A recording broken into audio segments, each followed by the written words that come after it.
wala talaga sa katinuan itong administrasyon ni Marcos Jr. Imagine nyo po mga kababayan, pinakulong si President Duterte sa dahig pero iimbitahan sa kanyang suna at si Vice President Sara ay hindi sisipot sa kanyang sunangaling. Yan po yung ating pag-uusapan mga kababayan. Pero bago lahat, huwag muna kalimutang pindutin ang like, share, and mag-comment pagkatapos po natin sa video ito. Mga kababayan, sinasabi po ng tagapagsalita or itong Secretary General ng House of Representatives, no, na kasama daw po sa imbestigahan itong si President Duterte kahit pa ito po ay nasa dahig. Mga kababayan po natin, si Bongbong Marcos yung nagpakulong kay President Duterte sa dahig. Tapos iimbestigahan sa kanyang sunangaling, mga kababayan. No? So kung sila po ba ay nasa katinuang pag-iisip, mga kababayan natin. And si VP Sara ay hindi po sisipot. Yan po ay kinumpirma ng kanyang opisina na nag-reply po dito po sa invitation ng House of Representatives. Tama naman mga kababayan po natin. Bakit sisipot pa si VP Sara, no? Sa suna na yan ni Bongbong Marcos? Baka pati siya dyan ay sisisihin pa ni Marcos Jr. dahil sa kanyang walang katrabahuan o walang proyekto, mga kapalpakan sa kanyang administration. Diba? Anyway, pakinggan at panoorin natin ang balitang ito. We have received a letter from the office that she is not attending. Walang dahilang binanggit ang tanggapan ni Vice President Sara Duterte nang ipaalam sa Kamara na hindi ito dadalo sa ika-4 na State of the Nation Address o SONA ni Pangulong Ferdinand Marcos Jr. sa July 28. So hindi na po kailangan po mga kababayan po natin yung dahilan, no, para ano pang kadahilanan na sabihin ni VP Sara na siya ay hindi attend. So matik na po yan, di ba? Lalo na ngayon is opposition po si VP Sara. Nagdeklara na po sa oposisyon dahil po sa personal panggigipit, mga propaganda ng administrasyon ni Marcos Jr. Dahil siya po ay kinakatakutan, no? Kinakatakutan na tumakbo sa 2028. Kaya nagkakaroon sila ng mga impeachment laban kay Vice President Sara. Tapos sinasabi pa nila, mga kababayan natin, no, na hindi daw po sila yung nasa likod ng impeachment. Wala daw po siyang kinalaman, no? Alam mo yung sinungaling, kahit anong gawin mo sinungaling. At budol talaga mga kababayan natin. Imagine mo sabihin niya na wala siyang kinalaman sa impeachment. Pero gusto niya may pagpapatuloy sa 20th Congress ang impeachment trial ni VP Sara. Bakit ka pa nagko-komento na ayaw mo ng impeachment tapos gusto mo ipagpapatuloy?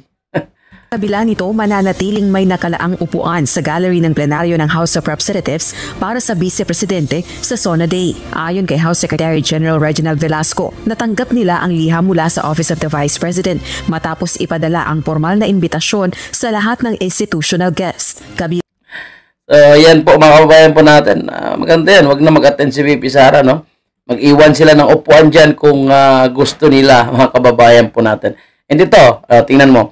Galing mismo sa Secretary General. Imbitado daw si Tatay Digong. Putya, kaya nagpakulong sa ICC tapos mag-imbita-imbita pa kayo. Anong pag-iisip po, mga kababayan natin? Room for her and her immediate staff and family. Bilang naman sa padadalhan ng SONA invitation, si dating Pangulong Rodrigo Duterte na kasalukuyang nakadetine sa International Criminal Court o ICC dahil sa kasong crimes against humanity kaugnay ng anti-drug. Ay nako mga kababayan po natin. Imbitahan pa daw si President Duterte, no, kahit siya po ay nasa ICC. Ay pwede yan. No, imbitahan niyo si PRRD tapos pauwiin niyo muna. Pauwiin niyo si PRRD para makapag-attend sa sunangaling ni Bongbong Marcos. Ay nako, ibang klase talaga mag-isip itong Marcos administration mga kababayan, no? Parang walang nangyaring pagpapakulong, no? Parang walang nangyaring pagsuko kay President Duterte sa dahig. Anyway, mga kababayan po natin, no, 100 days na pala ngayon si President Duterte na nakakulong sa dahig. At ang eroplano po na sinakyan ni PRRD o ginamit sa paghatid kay PRRD sa dahig, abay ito pala ang ginamit po ni Marcos Jr. na papunta ng Japan. Kaya po sa mga nasa Japan, mag-ingat po kayo. May nadayo po dyan na magnanakaw at sinungaling. Baka mabiktima po kayo sa isang pambubudol. Mag-ingat po kayo, ha? Nagkataon lang ba, mga kababayan po natin, no, na sinakto nila talaga, no, na 100 days na nasa kakulungan ng ICC si Tatay Digong, tsaka din nila nilabas at ginamit itong eroplano ito. At puntahan naman natin, mga kababayan, no, itong sagot ng tagapagsalita ng House of Representatives na si Princess Atras Abante sa sinabi po ni Vice President Sara na yung mga pumirma ng impeachment laban sa kanya ay mga tumanggap ng suhol mula kay Martin Romualdez. Siyempre, kagaya ng inaasahan po natin, hindi naman talaga amin yung mga magnanakaw sa kaban ng bayan. So pakinggan natin ang mamagandang si Atras Abante, mga kababayan. From IBC 13. Attorney Princess, good morning po. Ma'am, natanong ko rin po nito kahapon na si spokesperson o impeachment, si Attorney Odi po. So getting your side na lang din po as the House spokesperson. Meron po kasing mga bagong aligasyon si Vice President Sara Duterte na hindi daw binasa umano ng 215 na kongresista o mahigit 1/3 yung impeachment case laban sa kanya bago po pirmahan. At may mga aligasyon din po na may kapalit itong budget bawat pirma. Your reaction po, ma'am? Siguro dapat Tingnan mo po, mga kababayan natin, ha. Hindi siya makapagsagot ng diretsyo. maging klaro tayo dun sa mga paratang na ganyan. Hindi pwedeng Pucha, hindi paratang yan. Umamin nga po yung taga Cebu. Umamin yung taga Caloocan. Paratang ba yan? Hindi naman po sila pinaratangan. Sila yung kusang kumanta na pumirma sila sa impeachment. Tinanggap lang nila, no, pumirma dahil po na kailangan nilang pundo. And of course, marami pang nagsalita. On record dyan, Day. dinadaan lagi sa intriga, intriga. yung mga ganitong aligasyon, lalong-lalo na pag ang sinasabing aligasyon ay paninira hindi lang sa integrity Maninira. Tanungin mo kaya si Toby Chanko. nung individual na representante na pumirma, kundi mismo doon sa institution na kinabibilangan ng mga representanteng ito. Nung sila ay pumirma at sumumpa, kasama dito yung pagsasabi na sila ay binasa nila at naintindihan nila at pinapatunayan nila na sila ay sang-ayon para ituloy ang impeachment laban kay Vice President Sara at i-transmit ito sa Senado. Tungkol naman sa may nakuhang favor or bayad ang ating mga representante, naniniwala ako na Hirap mag-isip, no? Basta't nagsisinungaling, Atras Abante.